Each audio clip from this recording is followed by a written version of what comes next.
Sweet. So why don't you guys welcome with me Evan, who's going to bring the word today. Thanks, sir. Well, I thought I was doing him a favor because a couple of days ago he said, well, Courtney's going to be gone, so I'll probably be up on stage. And I thought, well, that's perfect. Relax for Father's Day. Get a little bit of blessing. And then he's got it taken care of. Everybody's gone. But Casey, I'm going to send somebody after you because I know that preaching to fathers is a big thing on Casey's heart. And I was a little awkward asking about this, but I just felt like God said, ask him anyway, see if he wants a break. So I will send somebody down to get you if you're not back up here near the end, because I wrote this for a time limit that would give you some extra time near the end. So we're either getting out really early or you can come up and give a blessing at the end. So I'll give a kid a high sign to like go down and get Casey when I'm getting done. But this is good. All right, Children's Church, you guys can head downstairs. All right. Well, good morning. As Casey said, I'm Evan, one of the elders of the church. And I realized early this morning I was praying, and I thought, I don't want to get all challenge dads in a way that makes them feel uncomfortable, because the message is going to be an encouragement to fathers. And the Lord reminded me, he said, well, one, you're a member of this church and people trust you and you can give advice.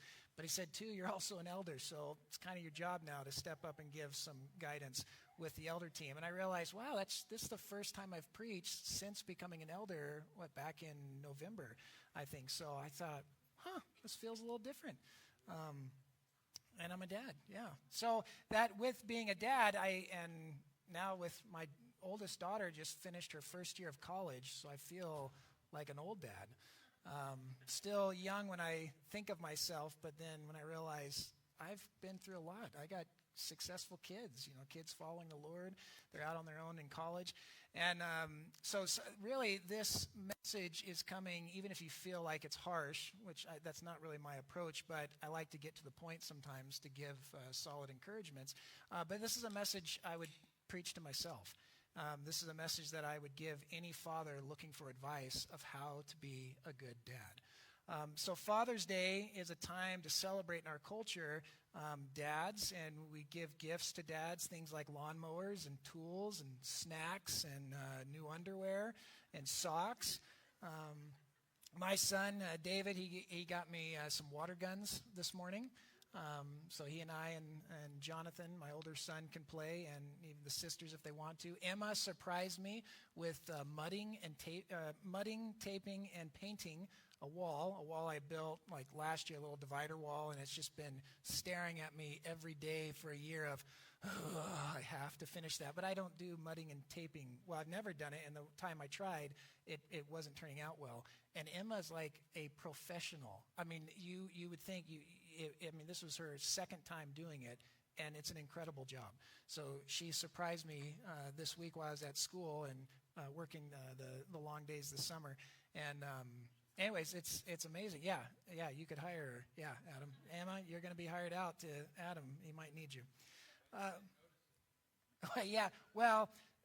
So I'm not the most observant. When I was, in elementary school, my parents were moving my room from the upstairs to the downstairs room to put my sisters upstairs.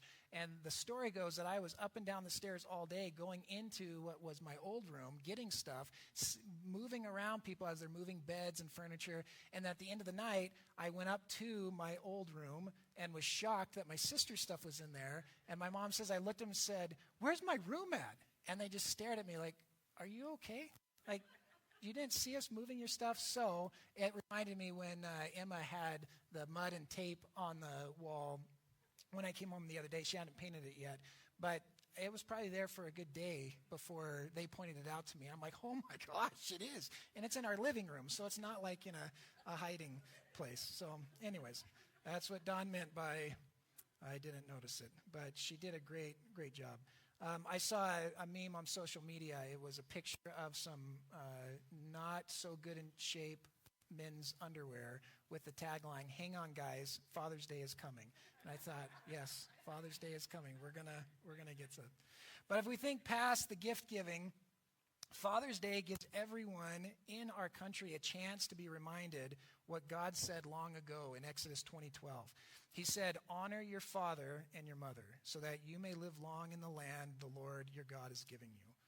So from the beginning near the beginning of human history, God said something important about fathers and mothers too, and I've preached that on a Mother's Day sermon years ago, that the father holds a place of honor.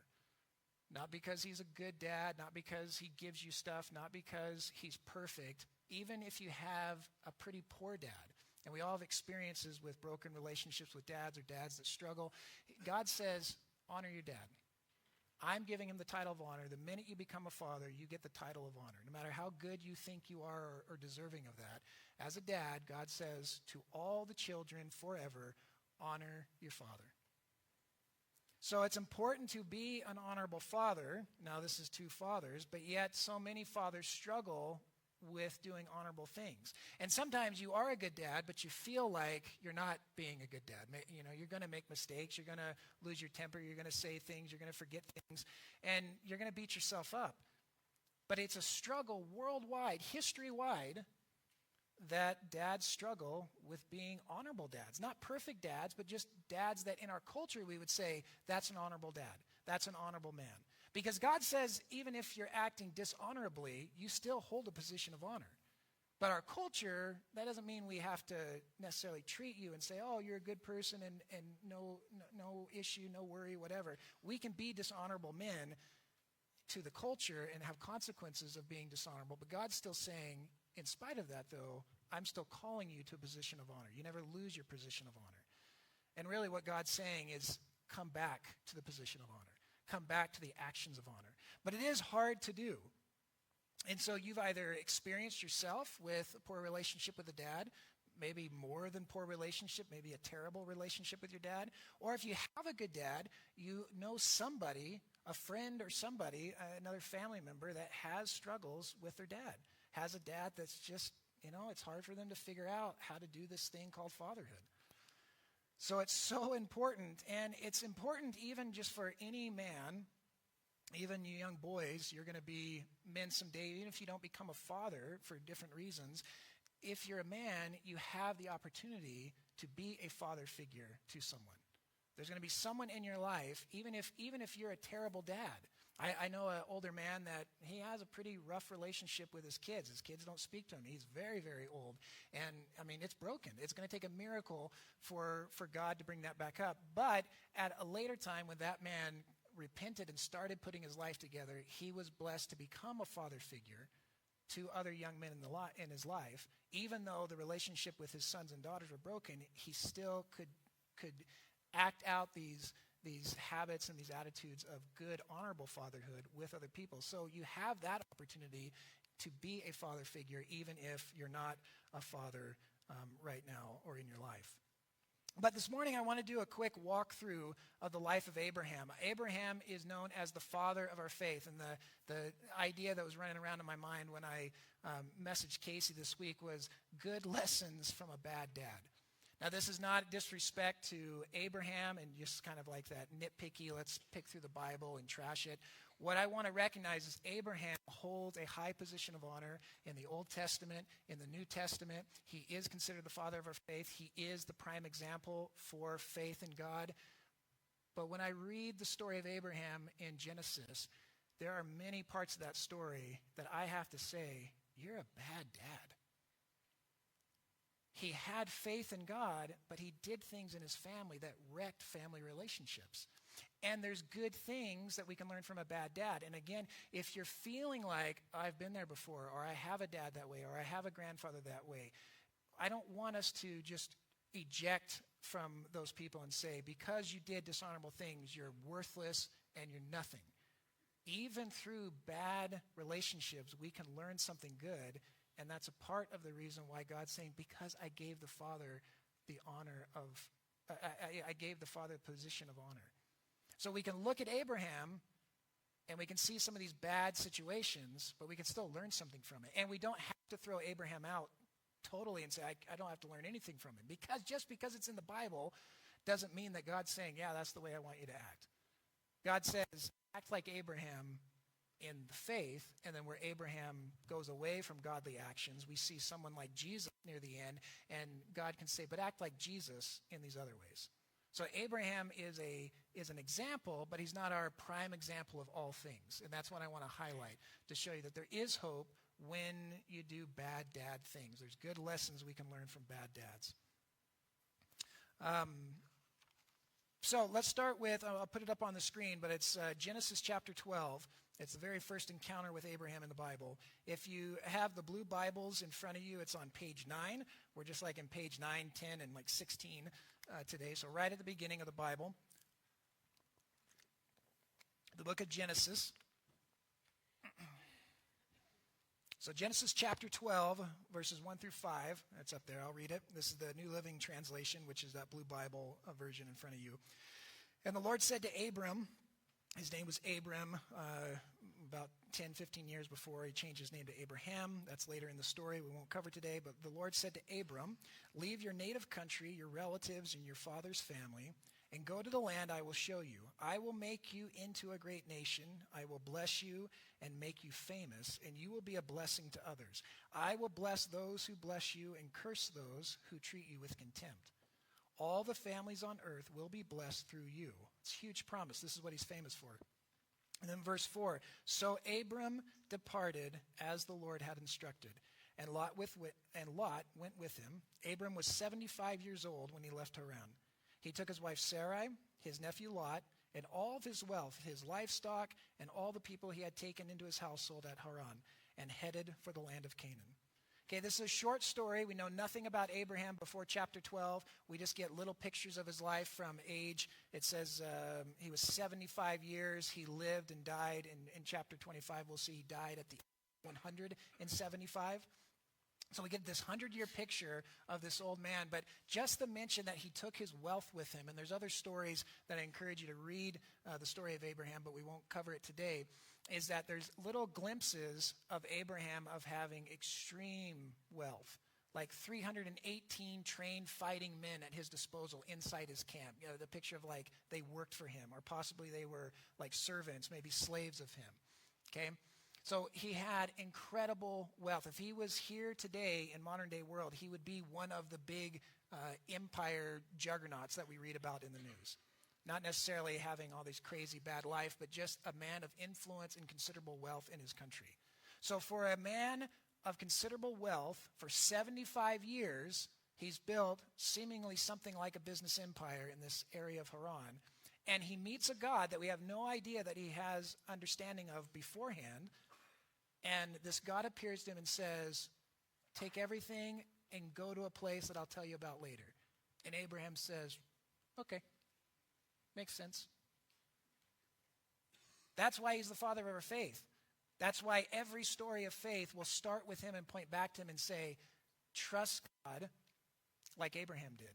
It was credited righteousness to Abraham because of his faith. Not because of what he did right or what he did wrong, but because of his faith. So that's a big good lesson from a guy before we see any of his life, is that as a dad, trust God.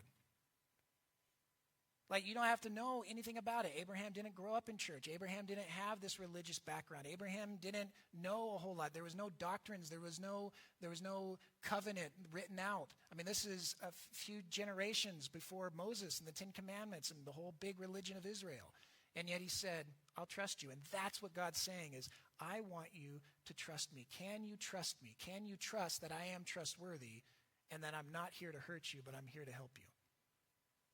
And a lot of problems with fatherhood is because the father cannot do that. They either refuse to do that or they're so scared to death to do that. And they just can't do that simple thing of trusting God. But a good lesson from Abraham is he departed as the Lord had instructed. So let's jump over to chapter 16. So on the blue Bible, that's just one page over, page 10. But Genesis chapter 16, 1 through 6. This is a hard one. And this is part one of a narrative that goes on for a 15 to 20-year period. But Genesis chapter 16, 1 through 6. So a little bit of backstory for those that maybe are not familiar with the story of Abraham. You hear that in the Old Testament, God is referred to as the God of Abraham, Isaac, and Jacob. Okay, Abraham is this guy. Isaac is his son, a promised son, a miraculously born son. And then Jacob later becomes Israel, the name of Israel, who is the father of the 12 tribes of Israel. So we can see the importance in the world and history that these three guys are the fathers of the nation of Israel. And Jesus comes from the nation of Israel. And the gospel comes from the nation of Israel. So, I mean, important, hugely important family right here. Abraham, Isaac, and Jacob. So Abraham was promised by God that I'm going to give you a son, because he didn't have kids when he left Haran at age 75. And he's old, and his wife is old, and things didn't work differently in the olden days of how babies are born. Women got to a point to where they're just not at the age anymore that baby making is going to happen. So God promises Isaac, and both Sarah and Abraham laugh and say, that's not possible. Come on, that's physically impossible. There must be something else. But God said, no, that's what I'm telling you. I'm going to give you a son, and that's going to be the promised son that I'm going to carry this grand historic promise through. But Abraham and Sarah said, even though he's a man of faith, they said, I don't really see how that's possible, God. So chapter 16, now Sarah, based on this promise, Abraham's wife, had not been able to bear children for him, but she had an Egyptian servant named Hagar. So Sarai said to Abram, the Lord has prevented me from having children, so go sleep with my servant. Perhaps I can have children through her. This was a cultural thing in the ancient world. Abram agreed with Sarah's proposal. So Sarai, Abram's wife, took Hagar, the Egyptian servant, and gave her to Abram as a wife. This happened 10 years after Abram had settled in the land of Canaan. So Abram had sexual relations with Hagar, and she became pregnant. But when Hagar knew she was pregnant, she began to treat her mistress, Sarai, with contempt. Then Sarai said to Abram, this is your fault. Oh boy. I put my servant into your arms, but now that she's pregnant, she treats me with contempt. The Lord will show who's wrong, you or me. And Abram replied, this is what a lot of men do even today throughout history. Abram replied, look, she's your servant, so deal with her as you see fit. Then Sarai treated Hagar so harshly that she finally ran away. So the story of Hagar's child, Ishmael, he's the true, naturally firstborn to Abram. And it's this messy life. He's the son of a mistress. There's a thing in the ancient world, concubines. They're not quite a wife. They're not quite a slave. They're not quite a prostitute, but pretty much a mixture of all of that. And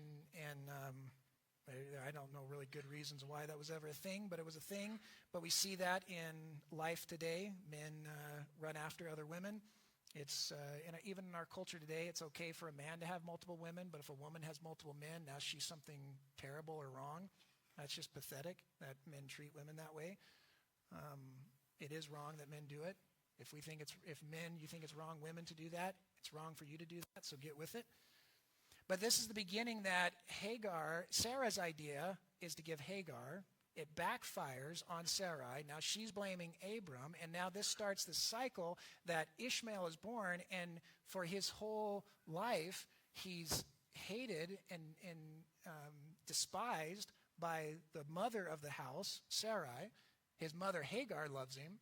And then because of the tense relationship between Abram and his preferred woman, Sarah, his relationship with Ishmael totally goes down. So Ishmael, and this we won't go into this story, but just this context is important. Ishmael is 14 years old when Isaac is born. And when Isaac is born, Sarah's happy. She has her first child. It's a miraculous thing. And this conflict between Sarah and Hagar continue to where now Hagar is making comments about Isaac. Hagar is mad that Ishmael is now being kicked out of this inheritance. That's a big deal in the ancient world because God says everything, the big blessings are going to Isaac. And so now there's this internal conflict, and Sarah does the same thing as Abraham. This is your problem. You better deal with this. I hate this child. I hate this woman in my house. Deal with it. So Abraham, like he does here, where he backs off and says, well, Sarah, you deal with it. Abraham takes his firstborn son Ishmael and kicks him out of the house. And they go away. And somehow that's supposed to solve all the problems. So Abram stepped back. This is one of the bad lessons from a good man. Abraham stepped back when he should have stepped forward.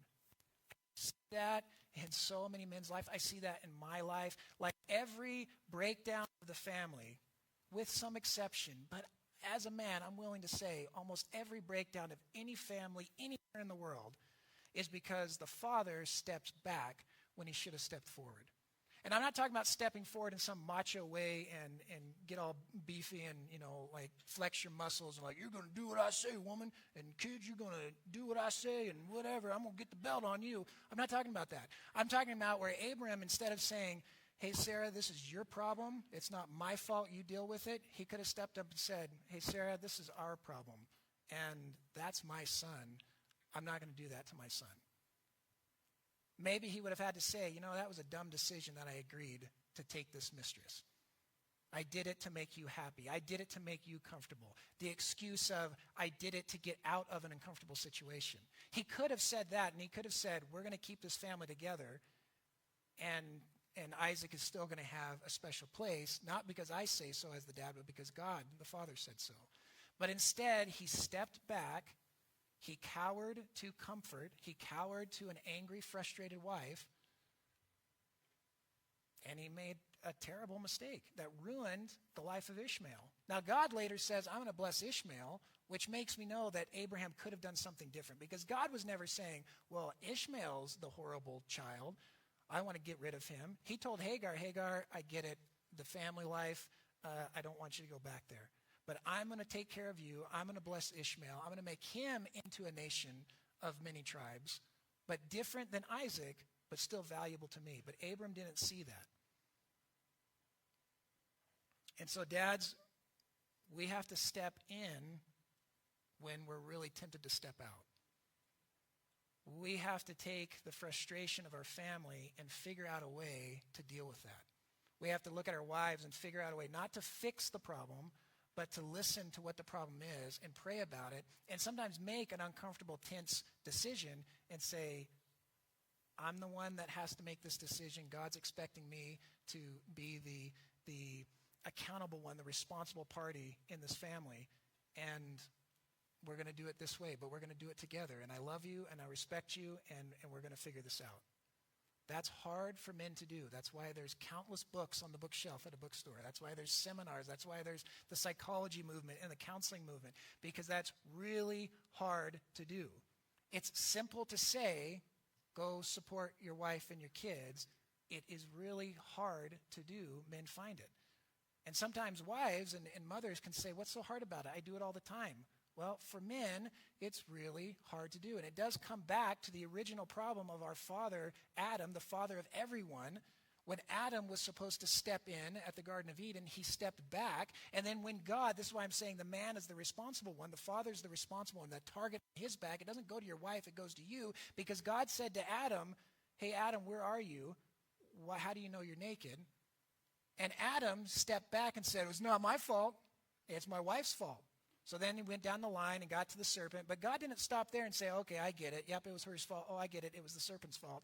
He says, okay, you're to blame, you're to blame, you're to blame. And then he goes back up the line. And serpent, here's your consequence. Woman, here's your consequence. And he came back to the man, here's your consequence. So Adam stepped back. His one moment of stepping back on a seemingly easy thing ruined the entire universe. He destroyed the entire created order because he stepped back in a moment he was supposed to step forward. So Abraham's doing what his great-grandfather Adam did. And you as a dad, me as a dad, when we step back, we are following this bad habit that is ingrained in us through that sin nature. But the solution is to trust in God, have faith in God, and step forward. Because in chapter 12, God said, I will be with you and I will bless you. And anybody who messes with you, I'm going to mess with them. And I've taken that to be very huge encouragement, that when I'm afraid, when I think I can't do it, but I know God is saying you need to step forward, I can say, then help me like you helped Abraham. I'm going to step forward and I need your help. And God says, yeah, that's what I told you. I will help you. So step forward, not step back. And then let's go to chapter 25, Genesis chapter 25, page 16 in that blue Bible. Chapter 25, starting in verse 1.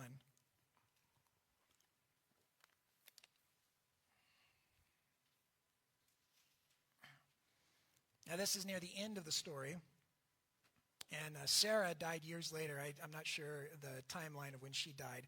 But verse 1 starts after Sarah died, after Isaac is older, Isaac is married. It says Abraham, now his name is Abraham, it was changed earlier in the story. Abraham married another wife, whose name was Keturah. And she gave birth to Zimron, Joksan, Midian, Ishbak, and Shua. Jump down to verse 5. Abraham gave everything he owned to his son Isaac. But before he died, verse 6, he gave gifts to the sons of his concubines, and he sent them off to a land in the east away from Isaac. Abraham lived for 175 years. And just as a little side note, he was 100 years old when Isaac was born, so he died at 175. He died at the ripe old age, having lived a long and satisfying life. He breathed his last and joined his ancestors in death. Verse 9, his sons Isaac and Ishmael buried him in the cave of Machpelah. Ishmael lived for 137 years. So this means Ishmael dying when he was 137 means that when Abraham died, when he buried his father, he was 89 years old. And those numbers are in the story from verse 12 to 25, just little mentions of how old Abraham was when certain things happened. So Ishmael lived for a total of 137 years. We're back in verse 17. Sorry, I jumped down really far there. Verse 17. Then he breathed his last and joined his ancestors in death. Verse 18 is a highlight here. Ishmael's descendants occupied the region from Havilah to Shur, which is east of Egypt in the direction of Ashur. Here's the important part. There they lived in open hostility toward all their relatives. So this is a little known part of Abraham's life because it's right at the end and it's right before we get into Isaac's story and Jacob and Esau and the 12 tribes of Israel. But it's important here to see that even to the end, for a 100-year period, he was 75 when he was called out of Haran, 175 when he died. Sarah died, he remarried. Some translations might even call Keturah another concubine. I'm going to go with what it says here in this translation, that she was a wife. But she had 6 sons. So total that we know of, Abraham had 8 sons. Ishmael, Isaac, only one from Sarah, only one that we know of from Hagar, and then 6 sons from Keturah. But this is interesting. In verse 6, he says he gave gifts to his sons of his concubines. So it makes me wonder, if Keturah is a legal wife, we know he didn't have any more sons from Hagar, so it's possible, given the culture, and just this little reference here, it's possible that he had other women, other mistresses that he was with, and had other children. And he gave everything he owned, this huge, huge empire of wealth, to Isaac. God said the heir of the promise would go through Isaac. He didn't necessarily say Isaac had to take all the cash, but he gave everything to Isaac, and he gave some gifts to his other sons, and he sent them away to get away from his favored son. And then Ishmael, we know that his tribe lived in open hostility to all the relatives. So though Abraham was a model of faith, he lived a long life wavering between, I see in this and some of the other stories that we didn't cover, I see in this he's wavering between the temptation that men today face, is wavering between empire building and playing favorites with your kids, especially if you have a lot of kids. So he was married, well, and I already covered that. So this vague reference that, well, not even the vague reference, all we know from the story, directly that Ishmael abandoned the ways of his father and lived in open hostility to the tribes of Israel. Even today, the lands of Iraq and Iran, all those tribes that are in open hostility to present-day national Israel can be traced back to some point to these tribes in Genesis that lived in open hostility to the original clans of that family line. But then this up in verse 6, or in, verse 2, these names here, Zimron, Joksan, Midian, there's no reason for you to know about them unless you've studied the names, and I don't know much about them. But the name Midian stood out to me because Midian, later on in the Bible stories, is a huge enemy of Israel, the Midianites. And it is believed the Midianites trace their ancestry back to the son of Abraham. So Abraham is the father of Israel, but he's also father to these other warring nations that just want to clobber and decimate Israel, the chosen clan of Abraham. And I have to wonder, because Abraham favored Isaac and disregarded the other sons, Abraham passed his faith only on to one son. And because he didn't pass his faith on, and because the other sons had to have felt disrespected and dishonored and rejected, Ishmael being kicked out of the house for something that was not his fault at 14, that's going to cause some daddy-son problems. And because of that, they reject the things of Abraham. And men today, we are tempted with empire building, and we are tempted, if we have a lot of kids, maybe playing favorites with our kids, especially if you're in the empire building business. You're going to be the next CEO. You're going to be the next manager. I'm going to pass on everything to you. And God never told Abraham that you have to give all the cash and the honor and the privileges to the one son of promise. All God said was, through Isaac is going to be my promises that's going to fix the world. And the whole world is going to be blessed through Isaac, not in material means, but in spiritual means, because Jesus comes from the line of Isaac. And so, dads, we have to recognize that when we step back because things get uncomfortable, it's really easy for us to escape into business, escape into entertainment, and ignore what we have to do with our kids to train them up in the ways of the Lord, because it's hard to do. It's challenging to do. And we have this innate desire to escape. That is one reason why video games are such a big problem with young men and now older men, because they're becoming fathers. Not because video games are bad, not because playing games are an evil thing. It's why I gave up video games when I got married at 21. I love video games, but I saw in myself that the video game was an escape. The more immersive world the video games were becoming, the longer I wanted to stay. It's the reason that I don't get virtual reality. I'm not telling you that you can't have virtual reality. I'm saying the one reason I don't get virtual reality is I know I'm going to be lost in it. I know it's going to be so great, from a tech gadget thing to just a fun experience, that I'm going to be tempted to spend more time in the escape world than in the real world. So I've set up those safeguards in my life, and I've even told my sons this: we're not doing that level of gaming, because I know the temptation in me, and I'm figuring because you're my son, you might have a similar temptation or similar bend. So entertainment's not wrong, but if you're escaping to that, that becomes the problem. Empire building, business building is not wrong. Be competitive. That's one thing God has put in man. You can be a great business leader. But when you escape to that and your family crushes, you've missed something. I can think of 3 top names of business leaders today, respected worldwide, maybe even sometimes infamously. I mean, they're not the most liked guys, but they are the top 3 fortune holders, the top 3 business influencers in America, and every single one of them have failed marriages. Every single one of them left their wives at the height or at the dip of their career, when they were already the king of the empire, and now they're moving into retirement. They divorced their wives. And I don't know the reasons. I'm not passing judgment on saying that, it was an easy thing, that was a dumb mistake, but it was an unwise mistake. And it's telling me that as a culture, we elevate men to the top of, that's the prime example of a man, but we don't realize, men, if you're not in those empire building worlds, that you're sacrificing a lot of family time to get there. The former warehouse supervisor at the plant years ago, he told me he used to be a manager at Kmart, and he said the regional managers in Kmart, it was such a high divorce rate with the regional managers because of the travel time they had to do to keep those Kmart stores running. And that was when Kmart was at the top of their game. So empire building is not wrong. Business building, competitive is not wrong. Escape or entertainment is not wrong. But escaping to those, that's when you can start to hurt your family. And that is a bad thing that Abraham did, because it wrecked generations of people. And all he had to do was turn and say, Isaac, you are the special one in a way, because God is telling him that. But boys, I love you all.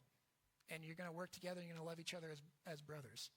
And I'm going to do the best I can. Now, they still could have been generations later, wars and everything else. I mean, Abraham's not responsible for everything 3 generations or more down. But he set a bad example. And he said, I like you more. You guys, here's a couple of gift cards. Just get out of my favorite son's way. So don't be that, dads. It's hard, but don't be that. So he's a model of our faith, but sometimes he's not really a good model for dadhood. But I want you to be like Abraham in your faith, and I want you to do better than he did as a dad. When we're tempted to run around for women, when we want to favor one child over the other, when we want to cower to our wife's frustrations, when we want to, this isn't in Abraham's story, but it's in his grandson's story. When we want to, like Abraham, believe the lie, men, that boys are better than girls, and we elevate our sons, but we don't elevate our daughters, that messes stuff up. There's a lot of daddy-daughter issues, daddy-daughter-family issues that I know firsthand and know people with, because the dad did not elevate the daughter. And sometimes it comes from the Christian world of, well, God says men are better. No, he doesn't. He puts men in a special office, and he's saying you have different responsibilities than women, but he never says the daughters are less important. And that's a mistake many religious leaders have made over the centuries. But that's a cycle coming from Abraham and how he raised his sons. The epidemic of dishonorable behavior in fathers around the world does show that this is difficult. And again, the actions are not particularly hard. Like, guys, what you do at the plant and the mine, what you do in any job out at the ranch, those actions are probably more physically demanding, maybe even more mentally demanding than the actions you can take at home to build up a good family. So don't tell me it's too hard for you. You do a lot of hard things all the time. But we do struggle with the willpower. I have the willpower to go do a really good job at the school or a really hard job at the plant. But my willpower for doing these simple things, these deep things at home, that's when I want to escape. So what do we do? I mean, I've given you this problem, and I don't want to leave you with, crud, I'm a crummy dad. Like, what am I to do? No, you're going to leave here lifted, not pushed down, but I want to highlight the problem. Here's 2 main things God wants you to do, and this is from the New Testament, Ephesians 5:25. You don't have to turn there, but it'll be up there on the screen. Thanks, Ryan. Ephesians 5:25, and this is a good part if a young person or somebody who's not in right now, taking notes, if you want to run down and get Casey and get him prepped, because I really am almost done. 2 main things. Husbands, famous Ephesians 5. For husbands, and I'm using this husbands because usually a husband is a father. For husbands, this means love your wives just as Christ loved the church. He gave up his life for her. So first off, that's a very easy thing to say, and God's not adding a whole lot of, and here's your long to-do list of what it means to love your wife. What Jesus is saying to men, husbands, love your wife like I love you. So first, get to know me, get to know Jesus, how he loves you, how he forgives you, how he puts up with your mistakes, how he puts up with your nonsense, how he never abandons you, how he never forsakes you. And as you learn that, you realize, oh, so the way you're treating me is the way I can treat my wife? Yeah. And the way I treat my wife, the to-do list that I could write out and say, this is how I make sure Autumn feels loved, is not necessarily the way you have to treat your wife. So that's one reason God's not giving this 25 commandments of loving your wife. He's saying, love her the way I love you. To the point of death, that's how you're supposed to act to your wife. If Abraham was thinking that, he would have treated Sarah differently. He would have treated Hagar differently. He would have treated, well, we don't know how he treated Keturah, but he would have treated them differently, but he was missing something there. And then for fathers, particularly in Ephesians 6, just a few verses down, fathers, do not provoke your children to anger by the way you treat them. Don't kick your 14-year-old son out of the house because his stepmom is mad at him. That leads a child to anger, living in open hostility to his whole family. Rather, bring them up in the discipline and instruction that comes from the Lord. That's pretty simple. So how can we not do that? Why is that hard to do? Because there's something in us, the willpower is struggling to get that. We want to back away when we need to step forward. But that's your top 2 things to do. Love your wife as Jesus loved you. Get to know Jesus' love for you. Love your kids the way you would like your dad to love you. Don't do something that, what does it say, that provoke your children to anger. Sometimes I really want to mess with my older son because, it's just a dad thing to do. And he likes messing with me. But sometimes I get the thought before I hassle him that I stop, and it's the Holy Spirit saying, but how is he going to take that? And I back off, not all the times, but I back up much of the time, and I don't do that, and I don't give the excuse of, well, it's just a joke, son, you can take it. I can think, this is probably going to provoke my son to anger. So I'm going to take this advice and back up and not provoke my son to anger willingly. And when I do, here's some magic words, guys. I'm sorry for doing this, whatever it is, will you forgive me? I've said that to my sons and daughters many times. Even when I'm right as the father of the decision I made, I might do it in a really bad way, and I have to go to them and say, I'm sorry, that was the wrong way to treat you. My decision still stands, but that was not the right way to treat you. Will you forgive me? I'm working on not doing it again. That's helped a lot. Taking that anger that I've provoked them to and now bringing it back down. I don't know if Abraham had that talk with Ishmael. It doesn't seem like he did. I don't know if he had it with Midian. But I'm telling you, had he had those conversations, we might not have had these open hostilities and these generation-long wars. Because it all strings back to, Dad liked you more than me, and I hate you for it. So fatherhood is important. It's too important to escape from. So when you do bad dad things, remember that God never abandoned Abraham. Abraham's not remembered the father of our faith because of how good of a dad he was. God can tell these stories of, yep, he did something wrong, and God doesn't have to say, yep, that was wrong to do, Abraham, and future dads avoid this. God's hoping that we're building relationship with him, we're building a relationship with Jesus, and learning, how does Jesus love me? That's how I have to treat somebody else. So then I can read these real stories of the heroes of the faith and say, well, that doesn't look like Jesus. This part does, but this part doesn't. And I realize, oh yeah, the man is not my prime example. My father-in-law reminded me this morning. He just said, just remind everybody, don't look at the human man, look at the good father. That's your example of fatherhood. And that's why God's putting these stories in here. Get to know Jesus so you can see these stories and say, I don't want to be that way, but I do want to be that way. The Bible says Abraham looked into the future to see Jesus. Jesus says that in John 8:56. So we benefit from Jesus being here and now. Abraham didn't have the close relationship with Jesus like we have. He benefited from some things, but there is a reason why the coming of Jesus was a huge, universal, historical event, because it changes the way people can relate with God. We have access that Abraham did not have access. And so we have Jesus here and now. We can have Jesus' power and his love and his forgiveness, and we can do everything that God has called us to do as fathers. You can do what God has called you to do as a father. You need his help, but with his help, you can do it. So if you ever feel beat up, if you know you've made mistakes, God can still use that to move forward. There's consequences to those mistakes. You might not be able to talk to some of your estranged children today. They might take more years to get to the point where they can forgive you, but I'm telling you, it is possible. And so you give it to God and you say, I made mistakes before. How do I live more like Jesus today? And God says, that's exactly what I want. So God is saying, I'm inviting you on an adventure. Will you come? And he's saying, I see you and you have great potential.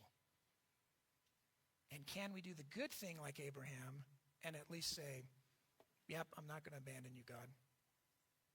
Regardless of my mistakes, I'm working forward fresh today. So that's my encouragement to you guys. I know that's dads. I was hoping to see more dads here, but I was remembering a pastor in some podcast or something I listened to years ago. And he said on preaching to men, he's like, I love preaching to men, but, sometimes the men don't show up. And he said, but God told me, just preach to the people you want to be in your church. And so I know this was a message everybody could benefit from. And dads, you're here for a reason. This is a special message for you. But we can even take this, and all the dads that are out there that may never come to Life's Journey, we can follow this through, and it can be an encouragement to you. We can rebuild relationships in our families when we turn to Jesus and start acting like him. And we can learn mistakes from our own lives and the mistakes of our Father's lives. Doesn't mean that we have to throw them out. So Casey, come save me. I know that temptation of can't land the plane, so I'm going to pass it over to Casey, and we're good. Thank you, guys.